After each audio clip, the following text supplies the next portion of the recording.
We are in Lincoln on the campaign trail and spending a few moments now talking with Todd Watson, who is independent candidate for the U.S. Senate in Nebraska. Well, Todd, we're a few days still out of the election. Let's talk about why you want to be the next senator from Nebraska. Well, we're not accomplishing anything with the current format of Republican and Democrat control. Fundamentally, the party is really controlling the votes and taking extreme stances, so we are not moving forward in progress. All right, there's a number of different subjects we could talk about. Let's talk about maybe what you're hearing from people as you travel the state. What's their biggest concern? Well, it depends what part of the state you're in. Obviously, out west, we're talking agriculture substantially, or pretty much anywhere outside Omaha and Lincoln. What do you think about the Farm Bill? Tell me about the new crop insurance programs, etc. They have concerns that I can't even help them with. Property taxes, that's a big one, but trying to get them to the right source. Business growth is really key. Immigration's a very hot issue throughout the whole state. I don't care where you live on that issue. That's a hot topic. Small business growth, what's going to happen there. Healthcare, that started initially in the campaign, but it's kind of faded as we move towards the election as some of these other issues have picked up. Let's talk agriculture. As we all know, the driving force of the Nebraska economy is that. Whoever the next senator is, we're replacing somebody that's been heavily involved in agriculture, and many have looked to help agriculture when needed and kind of help lead that direction. So talk about where you see agriculture in Nebraska and maybe some of the priorities that you would have. Well, I think the next 5 years after the passage of the Farm Bill, a lot is going to change. We need to fight for farmers here at home. Most of the Republican and Democrats have leadership they need to placate and not be unkind to. And I see the Farm Bill that was passed is unequal treatment. I think the South really walked away from the Hill in a good spot. Cotton did very, very well. Rice and peanuts, anything grown in the South, were protected at over 100% cost of coverage, or cost of production, I should say. And corn and soybean, guys, we'll talk about our major two crops here. We're left in about the 70% level in the cost of production and coverage under PLC. And so this unequal treatment under the law is unacceptable to me. I'm not looking for a bigger advantage in the Midwest. I'm looking for equal treatment for every farmer across this country. But again, we will not show up the local leadership in the parties, and this is unfair. But ARC, I believe, will treat our farmers well, as I understand it, based on the 5-year weighted average mechanism. Although with these prices forecasted out for some time, we're seeing companies like New Holland lay off. I think they have better forecasts and prediction models, and they're laying off significantly. I think it's showing a sign that we may see some depressed prices for a while. And as we go through the first couple years of ARC, it'll be fine. The farmers will think it's great, but as we get to year 4, year 5, I think there may be some trouble there. We lack details on the conservation requirements, and that's going to be important to watch. But just to show how out of touch Washington is, in the current Farm Bill, we're talking there's no regulations on irrigation or dry land. And so talking with some of individuals out there, they don't even know how to administer some of the ARC proposals because they just forgot to talk about irrigation or dry land, so they're out there with their hands tied. So we don't have a Washington that's in touch with the agricultural sector. I'm surprised that's even a slip that happened in the program. So, and I talked to a lot of people, they're confused on the Farm Bill and trying to interpret it and where to go. So knowing that it took 5 years in the past, we're going to have to start working on it right away if elected. The beef industry also a big driver in Nebraska. Recently, the World Trade Organization came out and said country of origin labeling will not work. It's trade distorting. Some work has to be done there, but in Nebraska, that is a very contentious issue, strong on both sides. Sure, we're listening to our ranchers. Obviously, I think that's one thing I would give compliments on the Farm Bill. I think they took care of the ranchers quite well with the indemnity programs, not only just for loss of cattle, but for loss of the pasture lands that may occur during a drought. So I think they took care of them well. Cool regulations we believe need to be eliminated. That hurts the industry. We must continue to push in opening up new markets. There's some trade agreements out there, and we need to make sure that expedited passage happens so we can open up new markets. And then obviously the waters of the U.S. WOTUS is a is a tragic bill that needs to be repealed. It's an overreach of the EPA. So those are the issues I see right now on the table for the cattle industry. But at the same time, we can preach doom and gloom. We need to celebrate what has happened for our ranchers. Had a great year, and instead of being doom and gloom all the time, let's celebrate what good has happened. We are roughly 2 months out or so from the election as we tape this interview anyway. You're an independent candidate. That in itself is a tough road. What's the message you want to get out to folks? What are the things that makes you uniquely qualified? Why should they vote for Todd Watson? Well, I'm very conservative. People that have listened to me know that.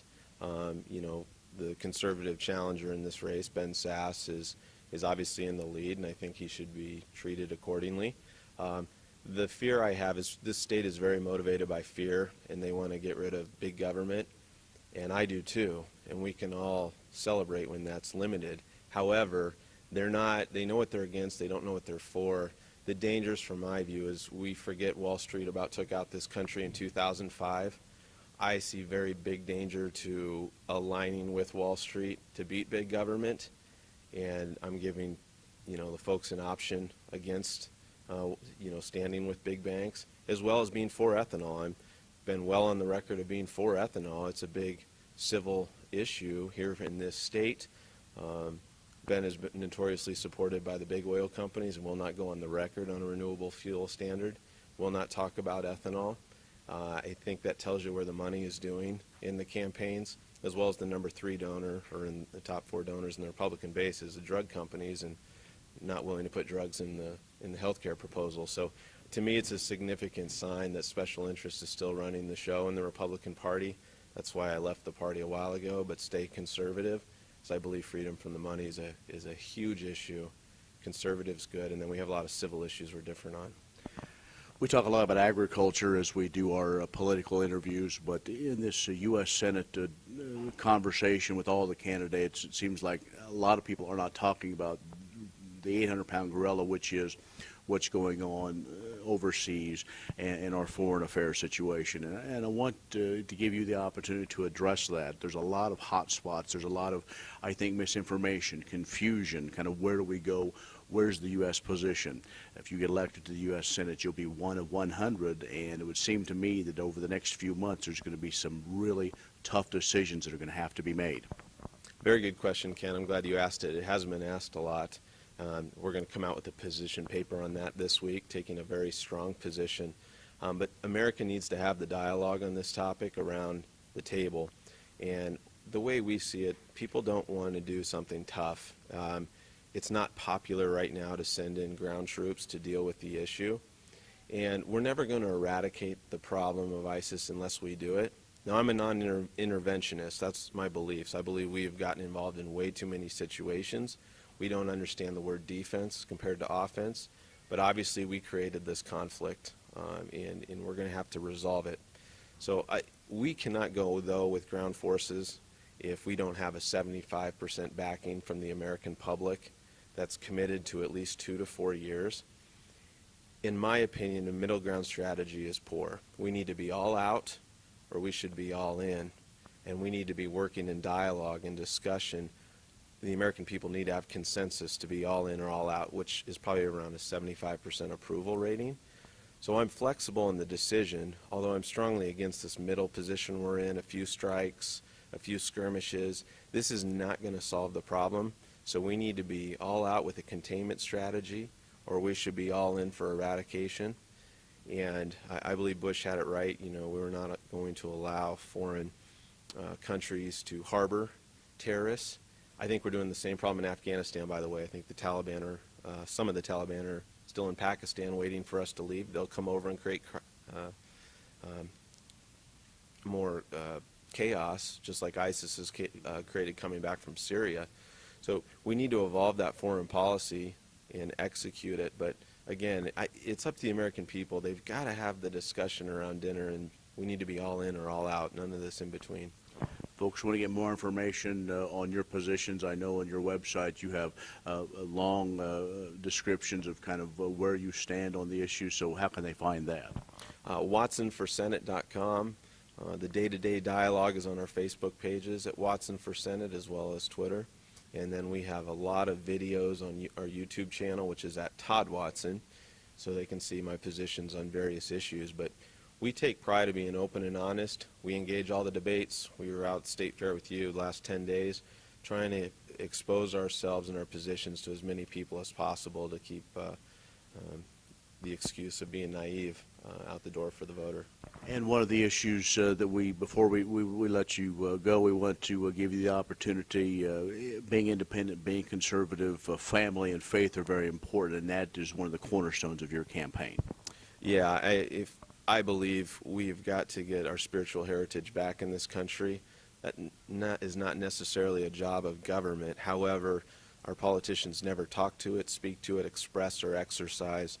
I believe our constitutional rights were an expression, exercise, freedom of speech, and I believe it's a paramount issue in our culture, in our society. So I will continue to speak about the importance of faith, not only in my life, but for the importance of others, because I truly feel if this nation will look back at God or look away from God will determine the outcome of this country. And so I encourage people to engage their spiritual roots. Todd, thanks a lot. Thank you so much, Ken. Todd Watson, independent candidate for Senate for the state of Nebraska. We are on the road on the campaign trail at the University of Nebraska East Campus Union. For AgView, I'm Ken Rahjes.